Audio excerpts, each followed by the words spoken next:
सह वीर्यं करवावहै तेजस्विनावधीतमस्तु मा विद्विषावहै। ॐ शान्तिः। श्रुतिस्मृतिपुराणानाम् आलयं करुणालयं नमामि भगवत्पादं शङ्करं लोकशङ्करं शङ्कराचार्यं केशवं बादरायणं सूत्रभाष्यकृतौ वन्दे भगवन्तौ पुनः पुनः। ईश्वरो गुरुरात्मेति मूर्तिभेदविभागिने व्योमवद्व्याप्तदेहाय दक्षिणामूर्तये नमः।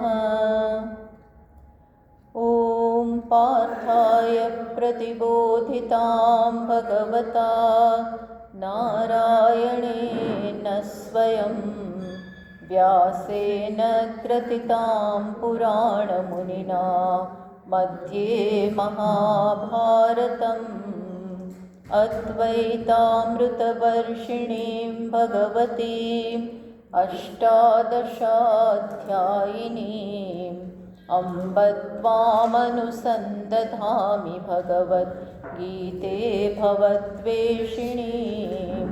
यं ब्रह्मा वरुणेन्द्ररुद्रमरुतः स्तुन्वन्ति दिव्यैस्तवैः वेदैः साङ्गपदक्रमोपनिषदैः गायन्ति यं सामगाः। स्वस्थिततद्गतेन मनसा पश्यन्ति यं योगिनः यस्यान्तं न विदुःसुरासुरगणाः देवाय तस्मै नमः। તો આપણે ભગવદ્ ગીતાના 18મા અધ્યાયમાં છીએ અને હવે ઉપસંહાર થઈ રહ્યો છે. છેલ્લા શ્લોકો તરફ આપણે જઈ રહ્યા છીએ. તો ચલો છેલ્લો શ્લોક આપણે જે કરતા હતા એ વાંચીએ. 55મો શ્લોક. ભક્ત્યા મામભિજાનાતિ યાવાન્યશ્ચાસ્મિ તત્વતઃ તતો માં તત્વતો જ્ઞાત્વા વિશતે તદનંતરમ. તો ભગવાન અહીંયા કહી રહ્યા છે કે જ્ઞાન લક્ષણા ભક્તિ, જ્ઞાન સ્વરૂપની ભક્તિ એટલે શું? ભક્તિ જ્ઞાન સ્વરૂપની પણ હોય, એમાં ભગવાનને પોતાનાથી ભિન્ન નથી માનવામાં આવતા. ભગવાનને આત્મ સ્વરૂપે જ જોવામાં આવે છે અને છતાં એમાં ભગવાનની ભક્તિ પણ રહેલી છે. ભગવાનને આત્મ સ્વરૂપે જાણતા હોવા છતાં પણ ભગવાનની ભક્તિ એમાં છે. તો આવા જે છે એમને ભગવાન પોતાના ઉત્તમ ભક્ત કહે છે. અને અહીંયા કહ્યું, આપણે આ શ્લોક ચાલી રહ્યો છે કે ભક્ત્યા મામ અભિજાનાતિ યાવાન યહ ચ અસ્મિ તત્વતઃ. તો કે ભક્તિથી મને આ વ્યક્તિ જાણે છે. કેવી રીતે જાણે છે? યાવાન, હું જેટલો છું અને જે છું. હું જેટલો તાત્વિક દ્રષ્ટિથી હું જેટલો છું અને જે છું. જેટલો છું એટલે મારું સગુણ સ્વરૂપ એ જાણે છે, સાથે સાથે મારું નિર્ગુણ સ્વરૂપ પણ. ભગવાનના બે સ્વરૂપ છે. સગુણ એટલે એ મિથ્યા પણ છે ખરું, મિથ્યા સ્વરૂપ, અનિત્ય સ્વરૂપ પણ છે. જે કાંઈ છે એ ઈશ્વર છે. તો આ ભક્તને તાત્વિક દ્રષ્ટિએ આ પણ ખબર છે કે ભગવાન સર્વવ્યાપી છે, સર્વ કાંઈ છે. આ જગતમાં જે કંઈ ઉત્પત્તિ છે, સ્થિતિ છે, લય છે, જ્યાં જે વિભૂતિ છે એ બધું ઈશ્વર જ છે. આ પણ જાણે છે. સાથે સાથે ભગવાનનું નિર્ગુણ એટલે કે વાસ્તવિક સ્વરૂપ જે અસંગ છે, નિરાકાર છે, નિરવયવ છે એ પણ જાણે છે. આવી રીતે જાણી અને વિશતે મામ તદ અનંતરમ, મને તરત જ મારામાં પ્રવેશ કરે છે. એટલે આપણે ચર્ચા ચાલતી હતી કે આ પ્રવેશ એટલે શું? પ્રવેશ એટલે કોઈ ઘરમાં આપણે બહાર હોઈએ અને અંદર પ્રવેશ કરીએ એવી પ્રકારનો આ પ્રવેશ નથી. આ પ્રવેશ બહારથી અંદર કે અંદરથી બહાર એવી પ્રકારનો પ્રવેશ નથી. આ કયો પ્રવેશ છે? કઈ પ્રકારનો પ્રવેશ છે? જ્ઞાન સ્વરૂપ. અર્થાત હું ઈશ્વર જ છું, મારું તત્વ અને ઈશ્વરનું તત્વ અભિન્ન છે એ જાણવું. તાત્વિક દ્રષ્ટિએ આપણે ઈશ્વર જ છીએ, પણ ભ્રમને કારણે આ જાણતા નથી. તો આ ભ્રમ દૂર થવો, આને અહીંયા પ્રવેશ કયો છે કે ભગવાનને આત્મ સ્વરૂપે જાણવા. આવું રીતે વ્યક્તિ જ્યારે જાણે, જીવ જ્યારે જાણે, ત્યારે સ્વાભાવિક છે કે એક ઉપાધિને કે એક શરીર, મન, બુદ્ધિના આ સંગાતને આત્મા ન માનતો હોય. એ દૃષ્ટિએ આપણે અને ઈશ્વર એક નથી. આપણી ઉપાધિ અલ્પ છે, ઈશ્વરની ઉપાધિ અમર્યાદિત છે. એટલે ઉપાધિ સહિતના હું, ઉપાધિ સહિતનો હું એનો ઈશ્વર સાથે ઐક્ય નથી. મીન્સ કે એ જ સ્તરે હું અને ઈશ્વર અલગ છે. જેમ રમણ મહર્ષિજી કહે છે ને, ઈશ જીવયોહો વેશથી ભીદા. વેશમાં ઈશ્વર અને આપણે બંને અલગ છીએ. ઈશ્વરનો વેશ એટલે આ સમગ્ર જગત, અને આપણો વેશ એટલે આ નાનું શરીર. એ દ્રષ્ટિએ તો બધા ભિન્ન છે, પણ સત સ્વરૂપ અહીં અસ્થિભાતિ પ્રિયમ જે છે અને જગતમાં અસ્થિભાતિ પ્રિયમ એટલે કે સચ્ચિદાનંદ જે છે, જે તત્વ છે એ એક જ છે. આ રીતે જાણવું, અર્થાત એવી રીતે જાણ્યું બરોબર પ્રવેશ. આને પ્રવેશ કયો. જ્યારે તમે આ રીતે જાણો એટલે પ્રવેશ કહેવાય જ. મારો ઈશ્વરમાં પ્રવેશ નહોતો એ પ્રકારનો ભ્રમ દૂર થઈ જાય છે. તો આ પ્રકારે મને જાણે છે. તો આ ચર્ચામાં ભાષ્યકાર હવે આગળ કહી રહ્યા છે. શેની ચર્ચા ચાલી રહી છે? જ્ઞાન નિષ્ઠા. જ્ઞાનમાં નિતરામ સ્થિતિ. તમે પ્રયત્ન વગર આ તત્વમાં, આ સમજમાં બહુ દ્રઢતાથી સ્થિત હો, એને શું કહે છે? નિષ્ઠા. આપણે સાંભળતા હોઈએ ત્યારે આ બધું બહુ સ્પષ્ટ હોય, પછી ઘરે જઈએ એટલે ભૂલી જઈએ, અભ્યાસ ન કરતા હોય ત્યારે ભૂલી જઈએ, તો એને નિષ્ઠા ના કહેવાય. આ નિષ્ઠા એટલે હંમેશ માટે તમે આ જ્ઞાનમાં સ્થિત થઈ જાઓ. એ પછી એ સ્મૃતિનો વિષય ના બની રહે. આ બધી દ્રઢતા ના હોય તો આ સ્મૃતિનો વિષય હોય. સાંભળતા હોય, સત્સંગ કરતા હોઈએ ત્યારે આ બધું સ્પષ્ટ હોય, પછી ભૂલી જઈએ અને વળી પાછા અજ્ઞાન આપણા ઉપર સવાર થઈ જાય. અર્થાત આપણી જે બધી ટેવ પડી ગઈ છે, હું જીવ છું માનવાની, હું શરીર છું, હું સ્ત્રી છું, હું પુરુષ છું, આ બધું માનવાની, સમજવાની જે આ ટેવ પડી ગઈ છે એ પાછી આવી જાય. કારણ કે આ હજી પૂરેપૂરી ગઈ નથી. આ પૂરેપૂરી ત્યારે જ જતી રહે જ્યારે નિષ્ઠા પ્રાપ્ત થાય. એ નિષ્ઠા એટલે સતત અભ્યાસ, સતત આ કરતા રહો, એના પરિણામે એ સહજ બની જાય. જે સહજ છે એ જ સહજ બની જાય. તો એ ચર્ચા અત્યારે ચાલી રહી છે. તો ભાષ્યકાર હવે આગળ કહે છે કે આવી નિષ્ઠા શેનાથી પ્રાપ્ત થાય? આવી નિષ્ઠા, ટૂંકમાં આ પ્રકારનું જ્ઞાન ક્યારે પ્રાપ્ત થાય, ક્યારે સહજ બને? તો કે છે શાસ્ત્ર આચાર્ય ઉપદેશેન. શાસ્ત્ર નો ઉપદેશ આચાર્ય દ્વારા મારામાં આવે, પ્લસ જ્ઞાન ઉત્પત્તિ પરિપાક હેતુ, પ્લસ જ્ઞાન છે ને એ ઉત્પન્ન થાય આપણામાં, એના માટે આપણું અંતઃકરણ, આપણો સ્વભાવ પણ એક પ્રકારનો બનવો જોઈએ. આપણો સ્વભાવ પણ, આપણું અંતઃકરણ એ પણ બદલાવવું જોઈએ.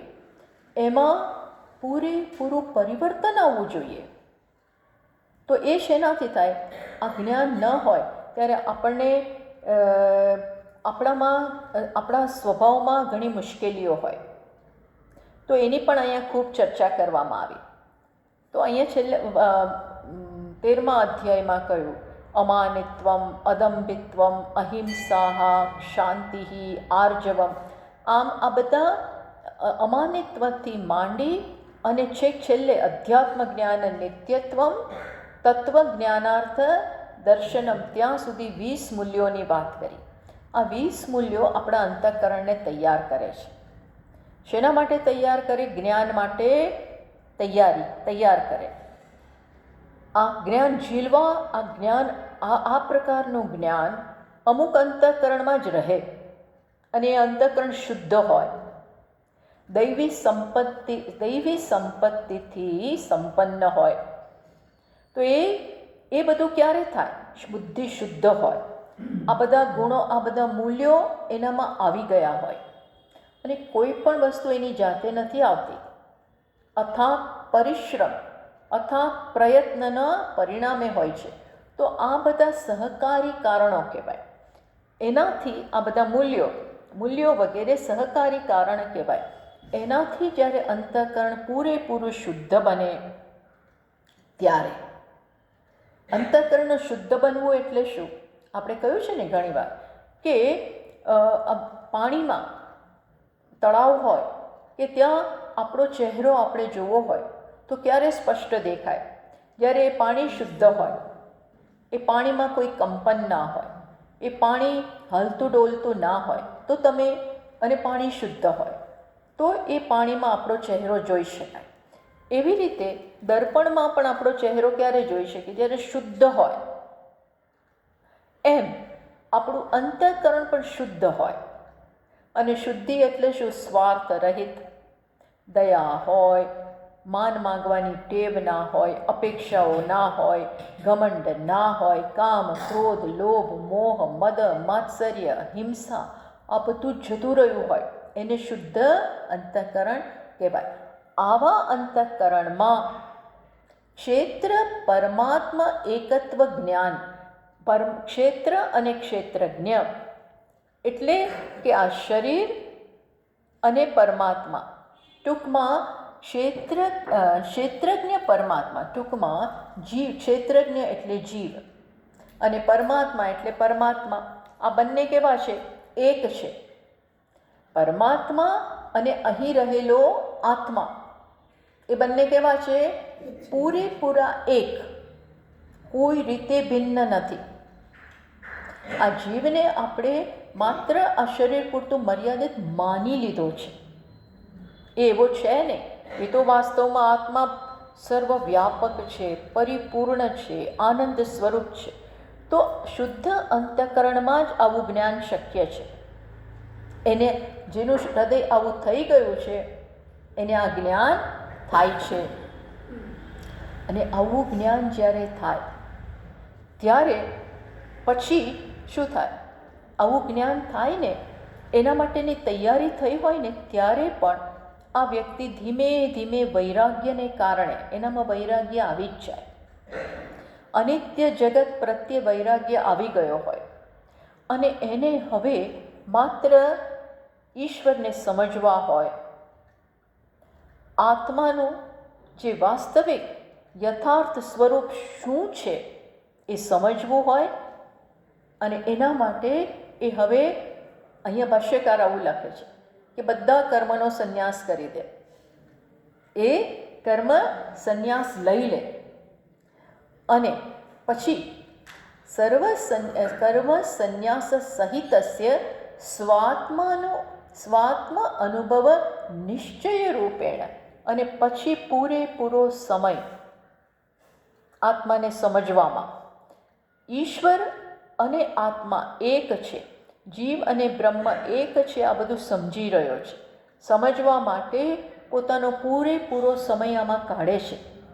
ત્યારે એને સમજાઈ જાય અને એને અનુભવ થાય. અનુભવ થાય એટલે નવો અનુભવ. એ પોતે જે છે, અહીંયા જે છે અને બહાર જે છે, એ એક છે. એ સમજ એને પડે. અને કેવી સમજ પડે? નિશ્ચય, સ્વાનુભવ નિશ્ચય રૂપેણ યદ અવસ્થાનમ, એમાં સારી રીતે સ્થિત થઈ જાય. તો આને શું કહેવાય છે? આ વસ્તુને શું કહેવાય? સા પરાજ્ઞાન નિષ્ઠા ઇતિ ઉચ્યતે. અને શું કહે છે શાસ્ત્રમાં? પરાજ્ઞાન નિષ્ઠા. આ શું થઈ? આનાથી વધીને હવે કંઈ જાણવાનું નથી. શ્રેષ્ઠમાં શ્રેષ્ઠ જાણવાનું. જ્ઞાનની અવધિ, જ્ઞાનનો ક્લાઇમેક્સ શું છે? કે આત્મા અને પરમાત્મા, જીવ અને બ્રહ્મ, નર અને નારાયણ, જીવ અને શિવ એક છે.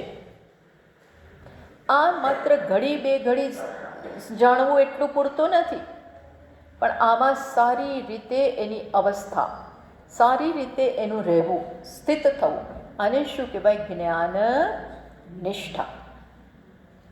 એ આ નિષ્ઠા, સા ઇયમ જ્ઞાન નિષ્ઠા આર્તાદિ ભક્તિત્રય અપેક્ષયા પરા ચતુર્થી ભક્તિ ઇતિ ઉક્તા. આવી નિષ્ઠા જ્યારે હોય તો ભગવાને જેનામાં આવી નિષ્ઠા છે ને એને ઉત્તમ ભક્ત કહ્યો. એને કેવો ભક્ત કહ્યો? ઉત્તમ ભક્ત. કોના સંદર્ભમાં? 4 ભક્ત કહેવાય છે. એક આર્થ ભક્ત, તકલીફમાં જ ભગવાનને ભજે. બીજો અર્થાર્થી ભક્ત, જ્યારે એને કંઈ લાભ લેવો હોય ત્યારે ભગવાનનું ભજન કરે. ત્રીજો ભક્ત જિજ્ઞાસુ ભક્ત, ભગવાનને ઓળખવા ઈચ્છે છે એટલે ભગવાનની ભજન કરે. અને ઉત્તમ ભક્ત કયો? જે ભગવાનને આત્મ સ્વરૂપે જાણે છે, દ્વૈત નથી રાખતો, ભગવાનને દૂરના દૂર નથી રાખતો. કઈ રીતે જાણે છે? ભગવાનનું સ્વરૂપ અને આ શરીરનો સ્વરૂપ એટલે કે આત્મા એક જ છે. મારું સ્વરૂપ અને ઈશ્વરનું સ્વરૂપ એક છે. આ બહુ દ્રઢતાથી જે જાણે છે અને એમાં એની નિષ્ઠા છે, એને ઉત્તમ ભક્ત કહ્યું. અને એને કઈ ભક્તિ કઈ? પરાભક્તિ પણ કીધી અને પરા જ્ઞાન નિષ્ઠા પણ કહ્યું. એટલે ખ્યાલ આવી ગયો? અંતતો ગત્વા જ્ઞાન નિષ્ઠા અને ભક્તિ અલગ નથી. સમજ પડી? આમાં શું કીધું એ સમજ પડી ને? અંતતો ગત્વા શ્રેષ્ઠ ભક્તિ કઈ છે? જ્યાં ઈશ્વર અને આપણા વચ્ચે ભેદ નહીં, અભેદ છે એવું સમજવું. અને જ્ઞાનની પણ અવધિ કઈ છે? ઐક્ય. ઐક્ય એ જ્ઞાનની પણ અવધિ અને ભક્તિની પણ અવધિ. તો અહીંયા આવું જ્યારે જ્ઞાન હોય તો એને જ્ઞાન નિષ્ઠા કહે છે. યદ અનંતરમ, બસ આ સમજ હોય ત્યારે ઈશ્વર ક્ષેત્રજ્ઞ ભેદ દ્રષ્ટિ ભેદ બુદ્ધિ અશેષતઃ નિવર્તતે. આવી સમજ જન્મે ત્યારે ઈશ્વર અને આત્મા વચ્ચે કોઈ ભેદ રહેતો નથી. ભેદ બુદ્ધિ ખરેખર તો છે ને, આપણો કોઈની સાથે ભેદ છે જ નહીં. આ કોઈ વસ્તુ સાથે પણ ભેદ નથી, કોઈ વ્યક્તિ સાથે ભેદ નથી, પરમાત્મા સાથે કોઈ ભેદ તો છે જ નહીં. પણ આપણે એવું માનીએ છીએ, આપણે એવું માનીએ છીએ. એ ખોટી માન્યતા હવે જતી રહે છે. ભેદ તો હતો જ નહીં, પણ મારી બુદ્ધિ ભેદનું કન્ક્લુઝન કરતી હતી, મારી બુદ્ધિ ભેદ માનતી હતી. હવે એ જ્ઞાનને કારણે ભેદ બુદ્ધિ સંપૂર્ણપણે જતી રહી. અશેષતઃ, અશેષ એટલે કોઈ શેષ રાખ્યા વગર હંમેશ માટે દૂર થઈ ગઈ. બસ એ શેનાથી? ભગવાને કહ્યું મામ અભિજાનાતિ, મને જાણે છે. તો આનું શરૂઆત ક્યાંથી થઈ? ભગવાનની ભક્તિથી શરૂઆત થઈ. પહેલાં ભેદ બુદ્ધિ રૂપી ભક્તિ હોય જ, એ પછી શેમાં પરિણમે છે? શેમાં પરિણમે છે? અભેદ બુદ્ધિમાં. અભેદ બુદ્ધિમાં પરિણમે છે. અત્ર જ પછી આ વસ્તુ જે છે ને એ સમગ્ર શાસ્ત્રમાં હવે ભાષ્યકાર બતાવે છે કે સમગ્ર શાસ્ત્રમાં સમગ્ર શાસ્ત્ર આ જ વસ્તુ કહી રહી છે. ક્યાં? તો કે છે અત્ર ચ સર્વમ નિવૃત્તિ વિદાયી શાસ્ત્રમ. નિવૃત્તિ શાસ્ત્રમાં નિવૃત્તિ બતાવતા જે બધા વાક્યો છે એ ક્યાં ક્યાં રહેલા છે? તો કે વેદાંતમાં રહેલા છે, ઇતિહાસમાં રહેલા છે, પુરાણમાં રહેલા છે, સ્મૃતિમાં રહેલા છે. હવે બાકી શું રહ્યું? શ્રુતિ અને સ્મૃતિ બધું આવી ગયું. શ્રુતિ એટલે ઉપનિષદો, સ્મૃતિ એટલે ભગવદ્ ગીતા ઉપરાંત પુરાણ, ઇતિહાસ, આ બધું સ્મૃતિ ગ્રંથોમાં આવે. જે કંઈ ઋષિ મુનિઓની બુદ્ધિમાંથી નીકળ્યું છે એને સ્મૃતિ કહેવાય. તો શ્રુતિ એટલે વેદ, શ્રુતિ એટલે કે ઉપનિષદ. શ્રુતિ અને સ્મૃતિ બંનેમાં આ જ વસ્તુ કહેવામાં આવી છે. સમગ્ર શાસ્ત્રમાં આ વસ્તુમાં કોઈ ભેદ નથી એવા વાક્યો હવે આપણને બતાવે છે કે સમગ્ર શાસ્ત્ર આવી પ્રકારના સંન્યાસને, સંન્યાસ એટલે યોગ્ય સમજ, આત્મા જે સંન્યાસી છે એને સંન્યાસી જાણવો. આત્મા ઓલરેડી સંન્યાસી જ છે. આપણે નથી જાણતા એ વસ્તુ અલગ છે. આત્મામાં કર્મ છે જ નહીં. આત્મામાં કદાપી કોઈ કર્મ તો છે જ નહીં, પણ એ જાણવું એને જ સાચો સંન્યાસ કહેવાય. તો કે છે શાસ્ત્રમાં કહ્યું છે, શું કહ્યું છે? બૃહદારણ્યક ઉપનિષદને ટાંકી અને આવું એક વાક્ય કહે છે, શું? વિદિત્વા વ્યુત્થાય અથ ભિક્ષાચર્યમ ચરંતી. બૃહદારણ્યક ઉપનિષદમાં કહ્યું છે કે આત્મતત્વને પહેલાં પરોક્ષ રૂપે જાણી, બરોબર સારી રીતે સમજી અને પછી એનું આપોઆપ જેનામાં વૈરાગ્ય છે એનામાં કઈ પ્રકારનું રિઝલ્ટ આવે એ બધું છોડી દે. બધું છોડી અને ભિક્ષાનું જીવન જીવે. ભિક્ષાનું જીવન એટલે ટૂંકમાં સંન્યાસ લઈ લે. એવો ભાષ્યકારનો થોડો આગ્રહ શેના માટેનો છે?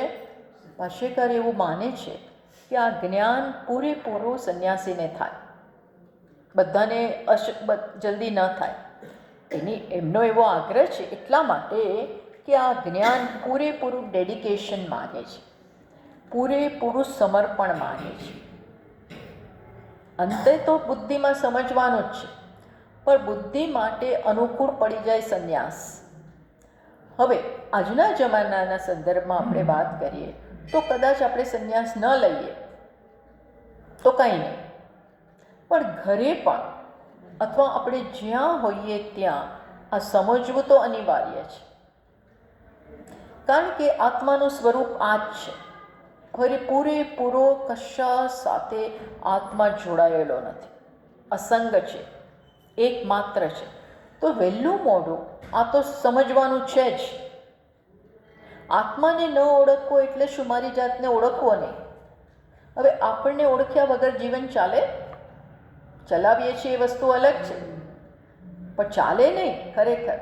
અથવા તો ખોટી સમજ સાથે જીવવું એ ખોટી જીવનરૂપી ઇમારતનો પાયો જ ખોટો હોવો એના જેવું છે. તો એમાં આ આત્માના જ્ઞાનને સમજવામાં શંકરાચાર્યજી મહારાજ દ્રઢતાથી એવું માને છે કે સંન્યાસ વધારે અનુકૂળ પડે.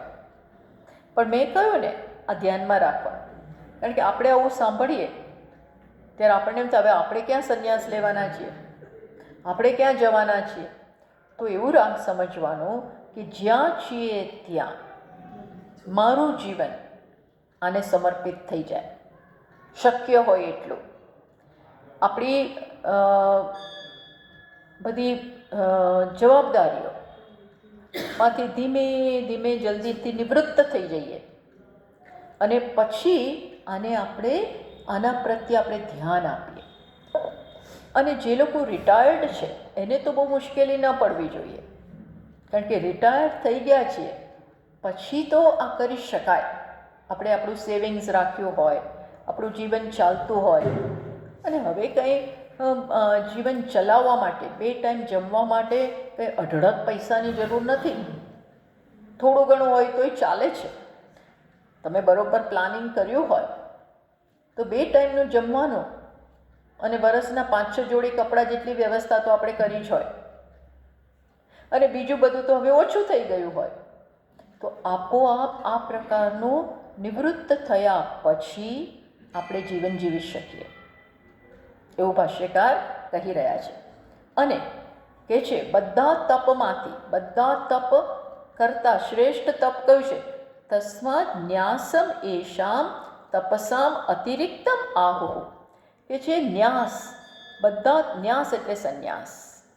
બધા નાના મોટા તપ વ્યક્તિ કરતી હોય ને, આજે ઉપવાસ કર્યો ને, આજે એકાદશી કરીને, આજે ફલાણું વ્રત કર્યું ને ઢીકડું વ્રત કર્યું, આવા જાત જાતના વ્યક્તિઓ વ્રત કરતી હોય, સારું છે. પણ આ બધા કરતાં શ્રેષ્ઠ તપ કયું છે? તો કે સંન્યાસ. સંન્યાસ એટલે પૂરેપૂરો સમય આમાં કાઢવો.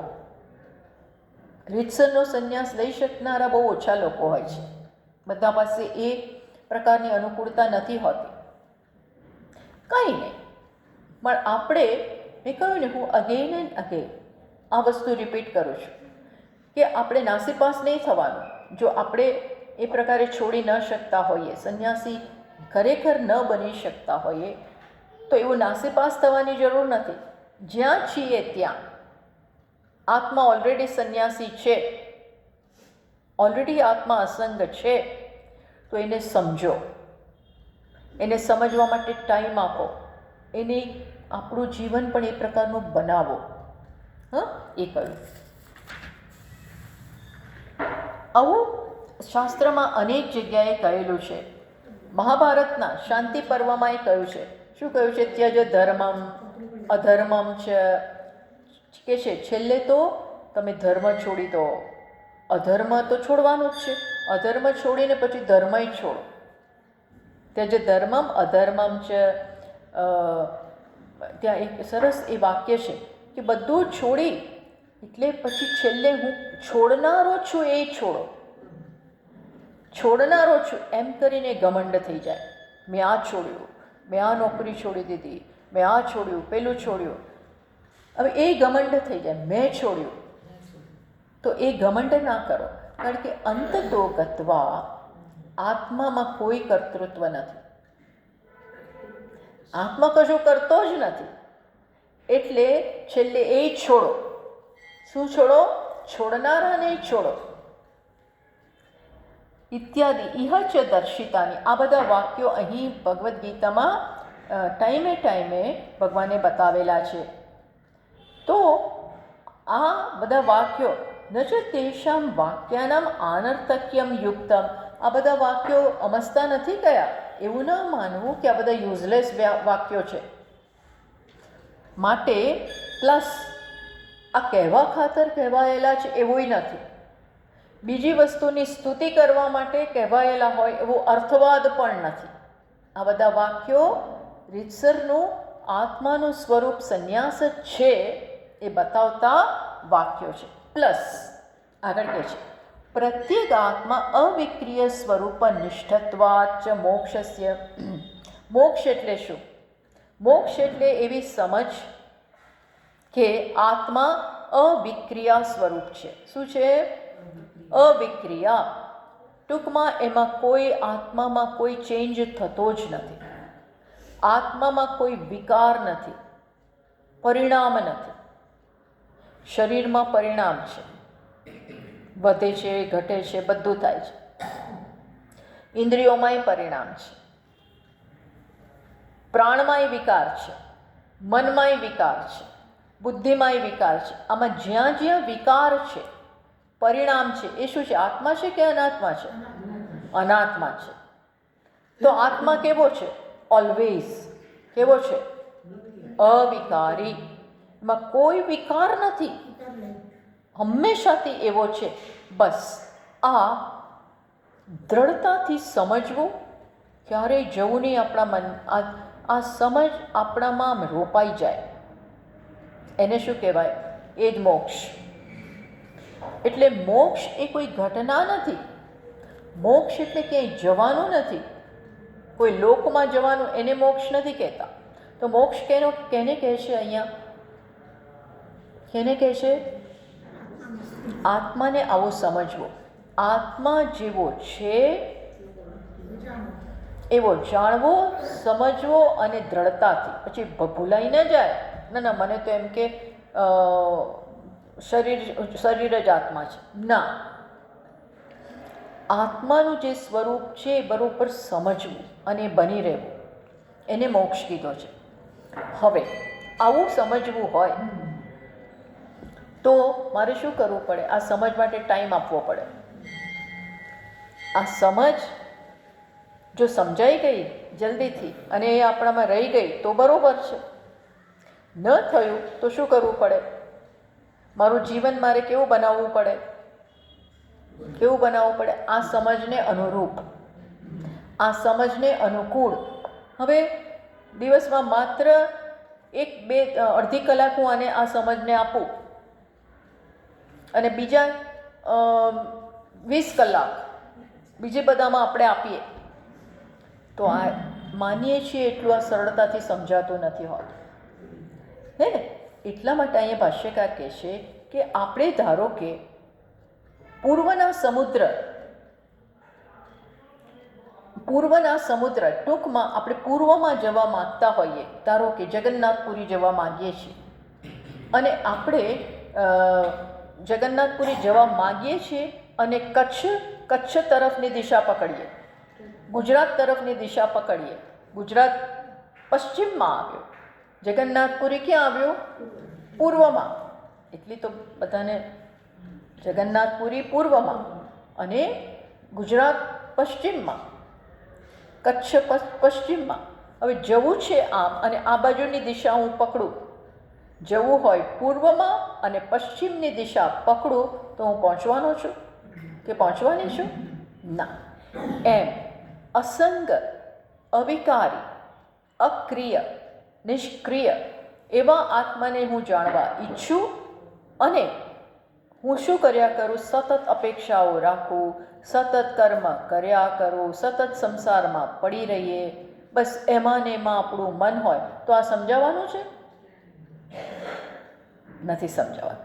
માટે આપણે આપણા જીવન કોને અનુરૂપ હોવું જોઈએ? આત્મા જેવો છે એને અનુરૂપ આપણું જીવન બનવું જોઈએ. તો બંધ બેસે. એટલે કહ્યું પ્રત્યેગાત્મ વિષય પ્રત્યય સંતાનકરણ અભિનિવેશ ચ જ્ઞાનનિષ્ઠા. આ અંતર આત્મા, પ્રત્યેક આત્મ વિષય, આત્મા જેવો છે એવી મારી મનની વૃત્તિ બની રહે, સતત બને એટલી. મનમાં વિચારો શેના આવે છે એ જોવું જરા. હજી વિચારો આપણા મનમાં એવા આવતા હોય કે ક્યારે હવે હું અમેરિકા જઉં, ક્યારે હું શોપિંગ કરવા જઉં, ક્યારે સંસાર વિશેના જવાબદારી પૂરી કરવાની છે એટલા માટે થોડા વિચારો એવા આવે, એ સમજી શકાય એવું છે. પણ પછી એ સંસારમાં ખૂબ આપણને સતત ગળા ડૂબ નાખનારા વિચારો જ આવ્યા કરતા હોય તો પછી નિષ્ઠા ભૂલી જવાય. શું ભૂલી જવાનું? મારામાં આત્મામાં નિષ્ઠા જન્મશે એ જરા શક્ય ઓછું છે. મેં કહ્યું ને, ધારો કે પરીક્ષા માર્ચ મહિનામાં આવતી હોય, એપ્રિલ મહિનામાં 12માની પરીક્ષા હોય અને આ છોકરો આખો દિવસ ક્રિકેટ રમ્યા કરે,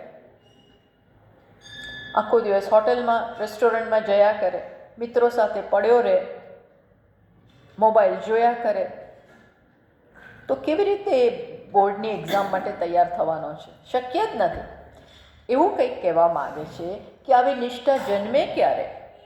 આપણે આપણા પક્ષે કેટલી મહેનત કરીએ છીએ, કેટલું સમજવાનો પ્રયત્ન કરીએ છીએ, કેટલો વૈરાગ્ય, કેટલો વિવેક, કેટલા મૂલ્ય, કેટલી ભગવાન ભક્તિ, આ બધું કેટલું છે એ તપાસ કરો. એ ન હોય તો એના વગર નિષ્ઠા નહીં આવે. શું નહીં આવે? નિષ્ઠા નહીં જન્મે. એટલે અહીંયા તો એવું કહે છે કે એ દ્રષ્ટિએ આત્માને સમજવા માટે થોડી મારી બહારની પ્રવૃત્તિ ધીમે ધીમે એટલે નિવૃત્ત થયા પછી તો ઓછી કરવી જ પડે. પહેલાં આપણે નહીં કહીએ, ગૃહસ્થાશ્રમમાં ગળા ડૂબ છીએ, હજી નિવૃત્તિ આવી નથી, નિવૃત્ત નથી થયા. ટૂંકમાં 60 પછીનું જીવન હજી શરૂ, 60 નથી થયા ધારો કે, ત્યાં સુધી હજી તમે સંસારમાં પ્રવૃત્ત હોવ તો સમજી શકાય. પણ એના પછી તો જીવનમાં આ સમજ માટે કંઈક ઈચ્છા જાગે તો એના અનુરૂપ આપણું જીવન આપણે બનાવવું જ જોઈએ. પછી બહારની કોણ શું કરે છે ને આવ્યો ને કોના લગ્ન થયા ને કોના ઘરે વહુ આવીને ગઈ ને કોને નોકરી મળી ના મળી, કોણ બીમાર પડ્યું ને સાજું પડ્યું, આ બધું ધીમે ધીમે આ બધું ભગવાન ઉપર સોંપી દો, ભગવાન ઉપર છોડી દો. આ બધી પંચાત આ બધી વસ્તુમાંથી આપણે થોડા નિવૃત્ત થઈએ, રખડપટ્ટી ઓછી કરી, મીન્સ આવું બધું ઓછું તો મન છે ને મન ત્યારે શાંત પડે. અધરવાઇઝ એમાં ને એમાંથી ઓછું જ ના આવે. મન કંઈ એમ શાંત નહીં પડે, એમ શુદ્ધ નહીં થાય. આ થાય ત્યારે પછી ત્યાં સુધી કે આપણે આપણો સમય આત્માને સમજવામાં, ભગવાનની ભક્તિ કરીએ કે હે ભગવાન તો હવે બુદ્ધિ આપ અને હું આ કરું, નહીંતર આ શક્ય બનવાનું નથી. આ તો કેવું છે, આપણામાં આ બધું આપણે ફેર નહીં લાવીએ, પરિવર્તન નહીં લાવીએ તો આ તો કોના જેવું છે? પર્વત શર્ષપયોહો ઇવ અંતરવાન વિરોધ પ્રમાણ વિદામ નિશ્ચિત. જે લોકો શાસ્ત્રને પ્રમાણને જાણે છે એ તો શું કહે છે કે આ બધું નહીં કરીએ તો આત્મા અને બહારના જગત વચ્ચે તો પર્વત અને રાઈ જેવો ભેદ છે. ક્યાં રાઈ અને ક્યાં પર્વત, એમ ક્યાં આત્મા અને ક્યાં આ મિથ્યા જગત.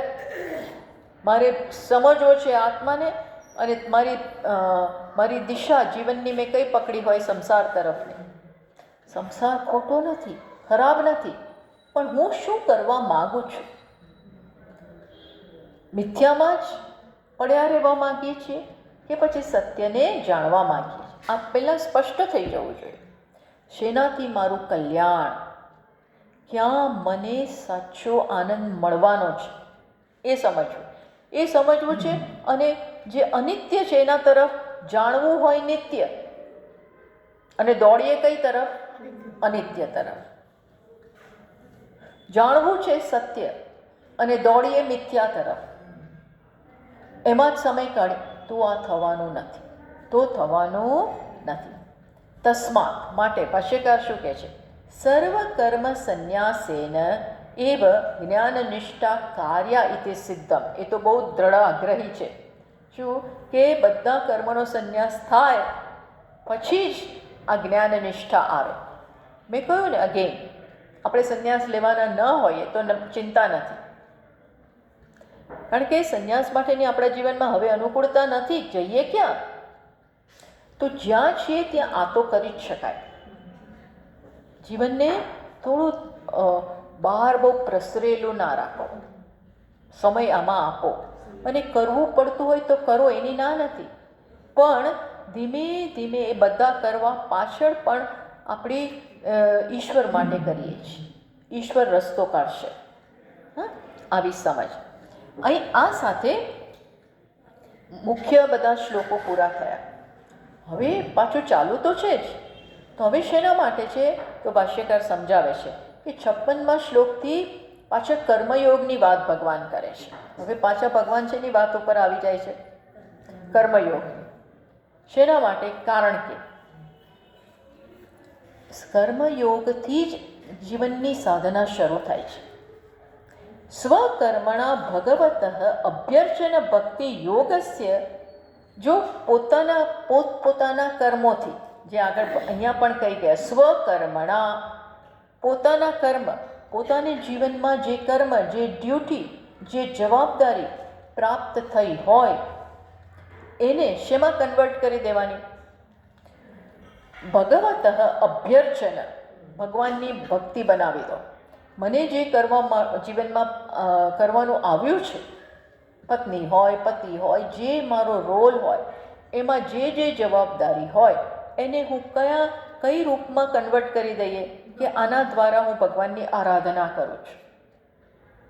આ મારું કર્તવ્ય હું બજાવું છું, જે મારે કરવાનું છે એવું કરું છું, પણ કયા રૂપથી કરું છું? ભગવત અભ્યર્ચન.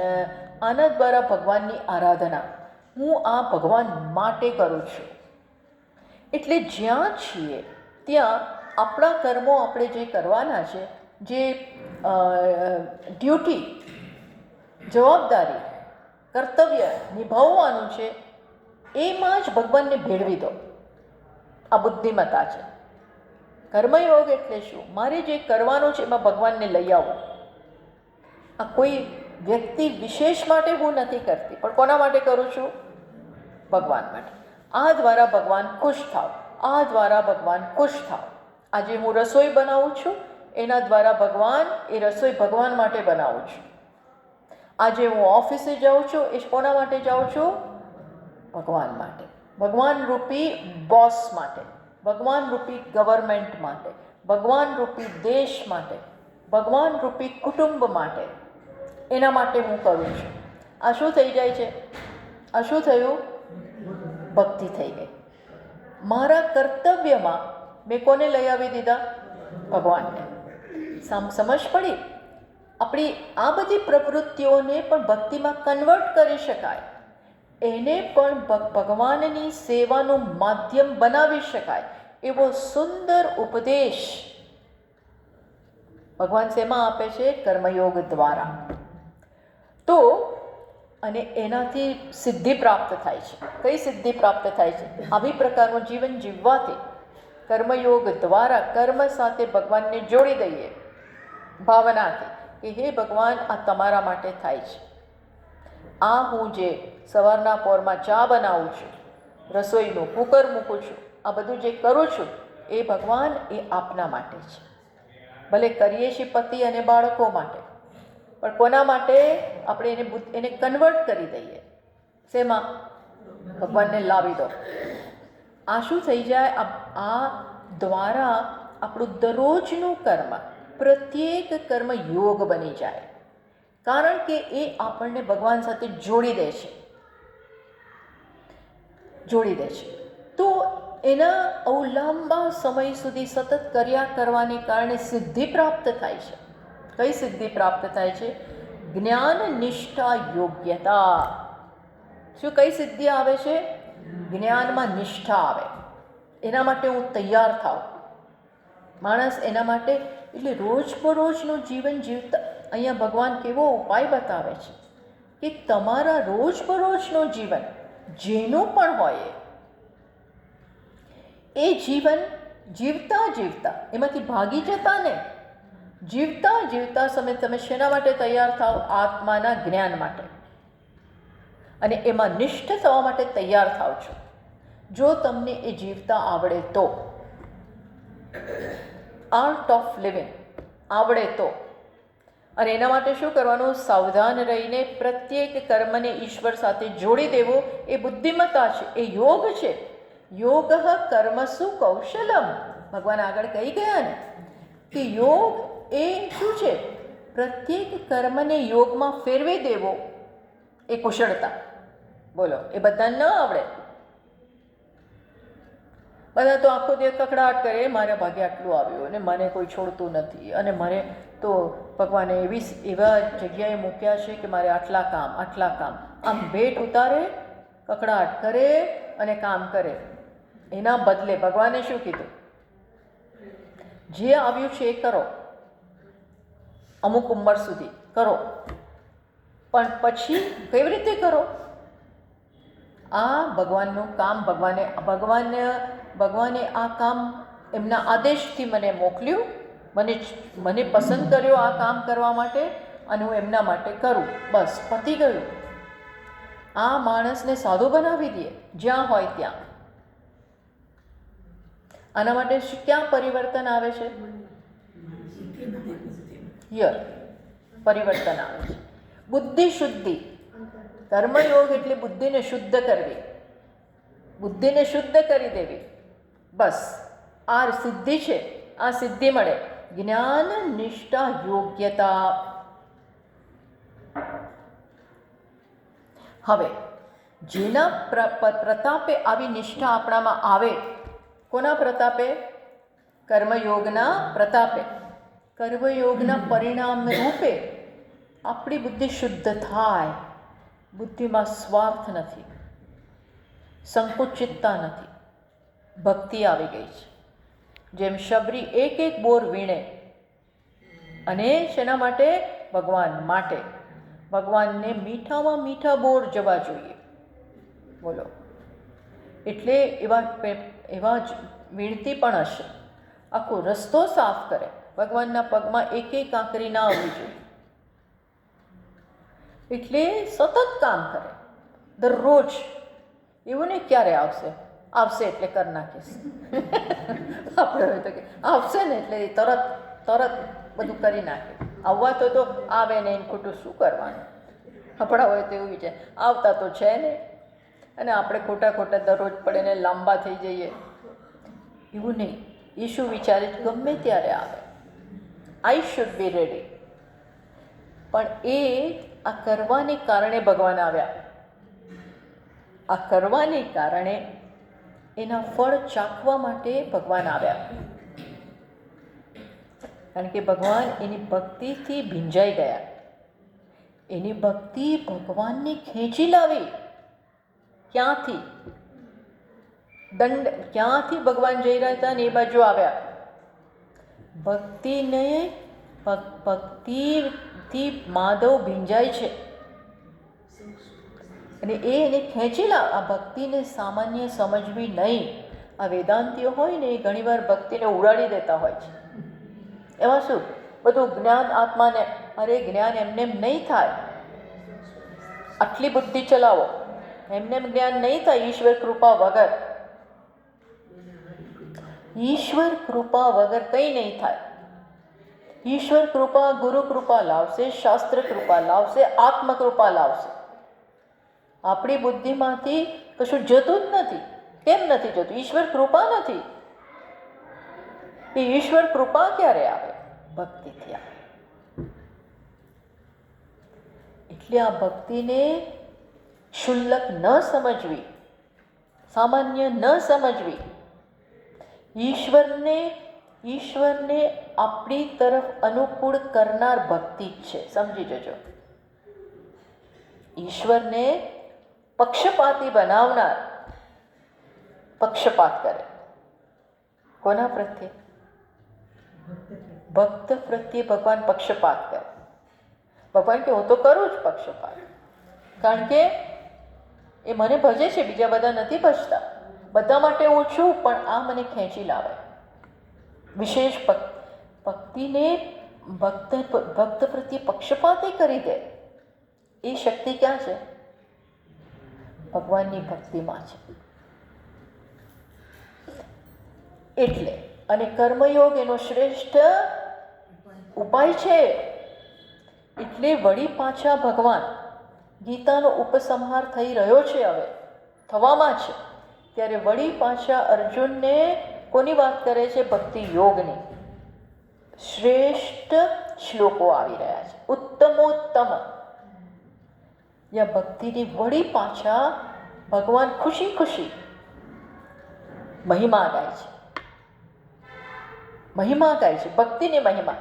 એ કહે છે હું મહાન નથી, મારી ભક્તિ મહાન છે. બોલો, એવું માને છે. કારણ કે હું તો બધા ઉપર કૃપા કરવા ઈચ્છું, પણ નથી થતી. ક્યાં થાય?